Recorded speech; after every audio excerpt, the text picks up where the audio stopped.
discuss the basic 2.2 concepts. What is management audit and what is operational audit, and what are the questions with respect to the management audit and operational audit. For example, the basic difference between the management audit and the operational audit is management audit is audit of management, whereas operational audit and internal audit is audit for management, and management audit is audit of management. We can simply say operational audit is a subset of management audit, right? Coming to the main topic, the management audit. What is the meaning of the management audit? If any question is asked with respect to the management audit, we can write general introduction. What is management audit? In layman terms, management audit is evaluation of management ability to manage. Whereas if you want to write in a technical manner, it can be written as systematic independent appraisal activity within an organization for review of management efficiency, right? These basic definitions we can write if any question is asked with respect to the management audit. And coming to the next, what are the steps involved in the management audit? For everything, there should be audit program, and second step is conducting of an audit, and the third step is conclusions and reporting. We will see one by one. In conducting of an audit, we will see what are the steps involved. While framing audit program, we will see what are the steps involved. Right? In coming to that audit program, the first step is developing a statement of policy. What is that policy means? We have to consult with the management and we have to discuss with the terms and conditions of the management audit. And second is location of audit function within organization. What is that means? For example, where is the position of a management auditor is situated in the hierarchy of the organization structure? That point should be checked. And the next point is allocation of personnel. In the management audit team, there will be personnel having some prescribed qualifications and experiences. They should be properly allocated to the particular job based on the nature, timing, extent of that particular item. Next one is staff training. Staff training should be given regularly to maintain the professional competence. Next point is E, time and other aspect. What is the time and what is the cost involved for conducting an of management audit should be decided. Next one is frequency of audit. This should be based upon the agreement between the management and the management auditor. Next, coming to the after audit program, we have to go and conduct the audit on the field, right? What is the next point? Getting facts through interviews. We have to go into the management and we have to inquire the management, interview the management, and we have to get some information. Measuring performance through questionnaires, because we have to form a management audit questionnaires and we have to get some information regarding the management decision makings and all. Next, at last, the conclusions and reporting. What are the conclusions and reporting types? Pre-report discussion. Before any report, we have to discuss with the management. Draft report. As we have already discussed in our internal topic, a draft report needs to be framed for a better presentation of the final report. Supporting information. If any point we have said in the report, for that the evidence should be there. Supporting evidence should be attached with the report. Final report. The final report should be given to the management. Follow up. If any suggestions given, whether the management is taking the suggestions and following up, all should be made. Right. And coming to our next topic is, what is management audit questionnaire? See, questionnaire consists of a checklist like things. 1 point, 2 point, if yes, not applicable, no. For example, what the main objective of forming the management audit questionnaires are comprehensive and constructive examination. If the management audit questionnaire, we can examine all the items by framing simple questions, and we can go through the particular item where is the deficiency is there. Appraisal of management actions. For example, if the management has taken good decisions, we can appraise like management is doing their job very good. Next point is highlight of weaknesses. If any weaknesses are there, we can highlight the weaknesses through management audit questionnaire. Evaluation of effective decision making process. For example, we can make an audit questionnaire 1 point whether the management has taken information reliable and accurate information for decision making process or not. If yes, you can evaluate. If no, what are the steps need to be further taken? Those points can be taken through the management audit questionnaire. For the management audit questionnaire can be seen as follows: is management framing policies? Yes. You can tick yes. Does the management conducting reviews meetings physically? No, because the COVID situation is there. Whenever there is a no in the management audit questionnaires, we have to give reasons for that. Does management monitor internal control system?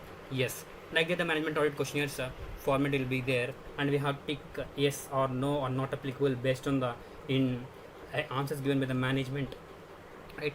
And coming to the types of management report, there are 4 types of management audit report: oral report, interim reports, regular report, summary report, written report, or flash reports. Summary written reports are also called as flash reports.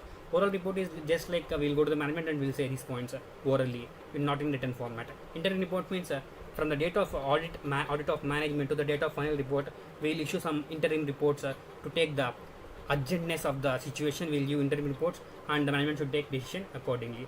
Regular reports are the final reports. Summary reports and written reports are like see, the top level management does not have very time. They do not have time. For that return, we will just summarize all the sophisticated points, all the main points in one summary written format. Those are called as flash reports, so that the top management can go through that in less time and can take decisions. Generally, for every audit report, there will be format.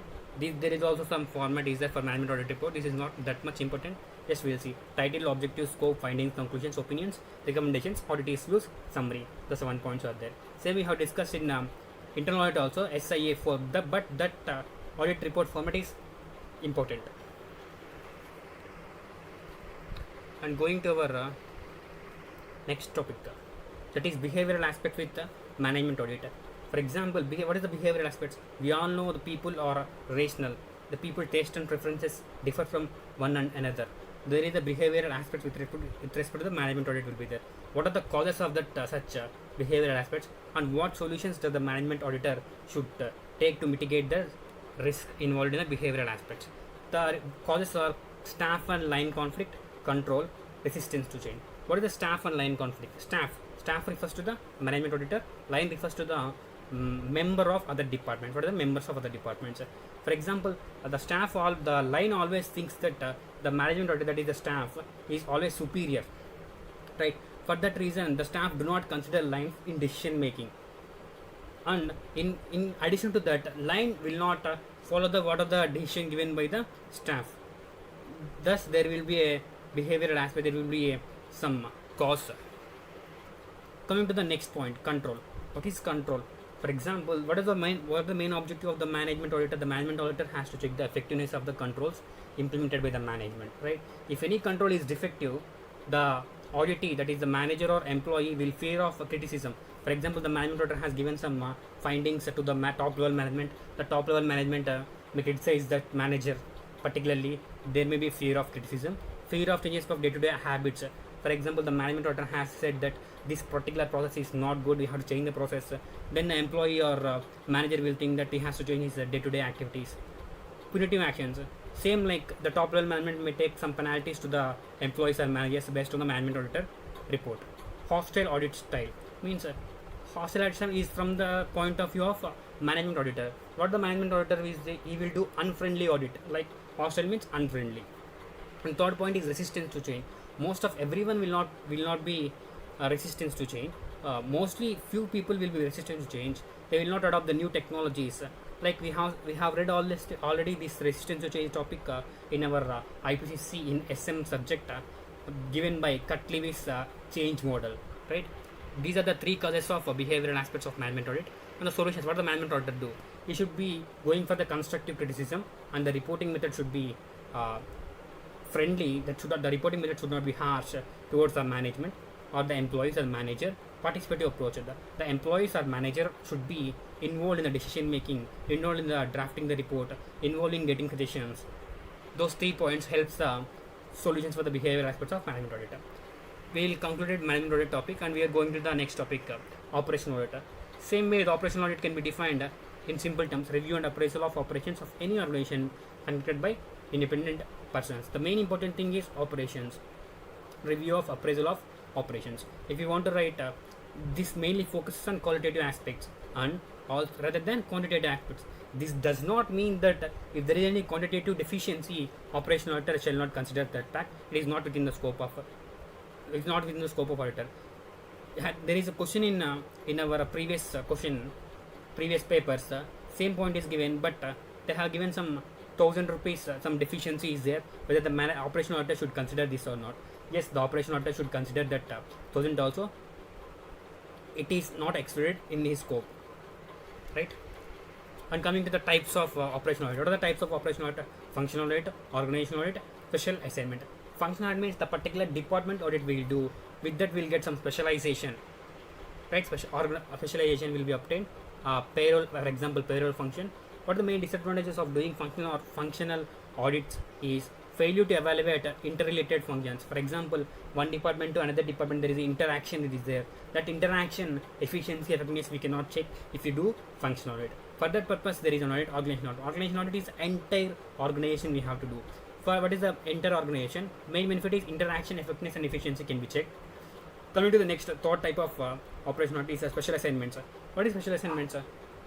Investigation of fraud. For example, we can see in our Companies Act 2013, inspection investigation is there. If the management of the company thinks that or a tribunal thinks or a central government thinks, they can give for investigation to that particular company, particular aspects, right? That is kind of a special assignment given to the operation auditor. That can be considered as an operation audit, right? One second. And next one, what is the main objectives and scope of operation audit? The main objective is appraisal of controls, evaluation of performance, appraisal of objectives and plans, appraisal of organization structure, appraisal of controls. For example, the main objective is appraisal of controls. What is the operation auditor will do? Will go in and check the controls in the process are running correctly or not, or appropriately or not. Then, if it is correct, he will appraise. If it is wrong, he will suggest. He will report this matter. Evaluation of performance, whether the performance has been done correctly or not to the desired objectives or not. They will check. Evaluation of the performance will be made by the operation auditor. And appraisal of objectives and plans. First, the management will decide the objectives and plans. Whether the management is reaching the objectives or not, the operation auditor will evaluate or appraise. And coming to the appraisal of organization structure. Appraisal of organization structure by operational audit. We have already seen in our previous video appraisal of organization structure by internal audit. That is different. This is different. You should be very careful in this regard. The question might be asked: appraisal of organization structure by operational auditor. We may confuse. We may write the internal audit points, right? What is the appraisal of organization structure? It is different from the internal audit I have given here. And what are the 4 points will be there? The 2 points relating to the responsibility and authority, and 2 points are separate: conformity and line. What is the first point? Conformity. The organization structure, whether the organization structure is in conformity with the management objectives or not. This thing needs to be verified. This is the same point with respect to the internal auditor also. What is their organization structure? It should be in harmony with the management objectives as there. Here the word conformity has been used. Responsibility and authority. Matching of responsibility and authority. Whether the matching of responsibility of authority is made in the organization or not, that thing organization of operation auditor should check. Whether the line of responsibility from top to bottom is clear or not. This thing also similar, but they have given in the internal audit point the span of each employee or manager. Like that given, different point is given. Responsibility and authority. Delegation of responsibility authority is clear and not overlapping. This point also is there in the internal audit appraisal, but the words are different. We have to write these points only if the question is asked based on the operation auditor. And coming to our next topic, what are the essential qualities of operational auditor? Essential qualities of operational auditor we have to check. We'll give just a hint for that, remembering out of the 5 points. Scanty team of operational auditors must have constructive approach, skepticism, and who, why, how. What is that? Scanty team of operational auditor must have constructive approach, skepticism, who, why, how approach. Right? What is a team? In the operational auditor team must have a personnel from different backgrounds. Scanty means the operational auditor should be inquisitive. Inquisitive means he must be curious. He shall be curious towards the situation. And what is the meaning of scanty? Scanty means small amount of knowledge in all fields. The operational auditor need not have abundant knowledge of finance and accounting also, but he should have some small amount of knowledge in other fields also. And next point is who, why, how of everything. The management auditor should ask himself who, why, how of everything. He should visualize simpler alternatives so that the process can be done in an easy manner. That is the main essential quality of operational auditor. Constructive approach. The management auditor should follow constructive approach rather than the fault finding approach. And the next point is attitude of skepticism. This skepticism should be there for every auditor. It is alertness towards the situation. And coming to our last, the difference between the different types of audit we will discuss here. What is the difference between the financial auditing and operational auditing? Financial auditing and operational auditing, at present, the difference is PARE, P-A-R-E, PARE, purpose, area, reporting, any task. Purpose. What is the main purpose of financial auditing? In order to give opinion on the historical financial statements. What is the main purpose of the operational auditing? In order to check the efficiency or effectiveness of the operations for future performance. Right? Next, coming to the PARE, P-A, area. The matters. What is the area which the financial auditing will check? The financial statements area. What is the area the operational auditor will check? All the activities related to the effectiveness and efficiency of all operations in organization. That is the area of operational auditing. And coming to the reporting point of view, financial auditing reporting will be given to the stakeholders, banks, and other persons, whereas operational auditing reporting will be given to the mostly for management or those charged with governance. And what is the end task? The end task in the financial auditing is finding the mistakes or finding the misstatements. What is the end task in the operational auditing? In addition to finding misstatements, we have to give some suggestions or potential improvements can be suggested. Right? This is the main difference. PARE, P-A-R-E, purpose, area, reporting, end task, financial auditing, operational auditing. Right? And coming to the another main difference, operating auditing and internal auditing. Nowadays, these two are cannot be differentiated, but both are equal. But there are some differences as given in the book. We'll just discuss the definitions. The definition. What is the definition of operational auditing? What is the definition of internal auditing? We will, right?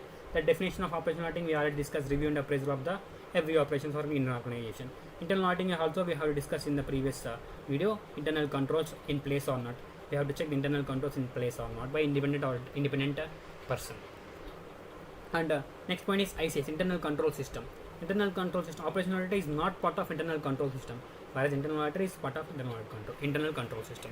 Functions. Operational auditor function should be constructive function, whereas internal auditor should be protective function. All aspects. Operational auditor considers all aspects, whereas the internal auditor considers the financial and internal control aspects. Qualitative versus quantitative. Operational auditor is qualitative, whereas internal auditor is quantitative. Right? This is a basic difference. Definition: internal control system, functions, all aspects, qualitative versus quantitative. Right? And coming to the last main difference between the management audit and operational audit, we'll discuss. We can say the management audit and operational audit are complementary and supplementary to each other. Right? They cannot be seen as in different aspects. They can be combined together and can be seen as a single one. Complementary and supplementary.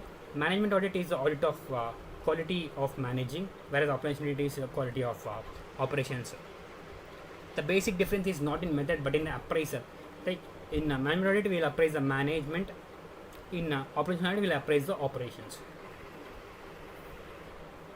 Operational audit talks about the efficiency. 3 is efficiency, effectiveness, economy of operations.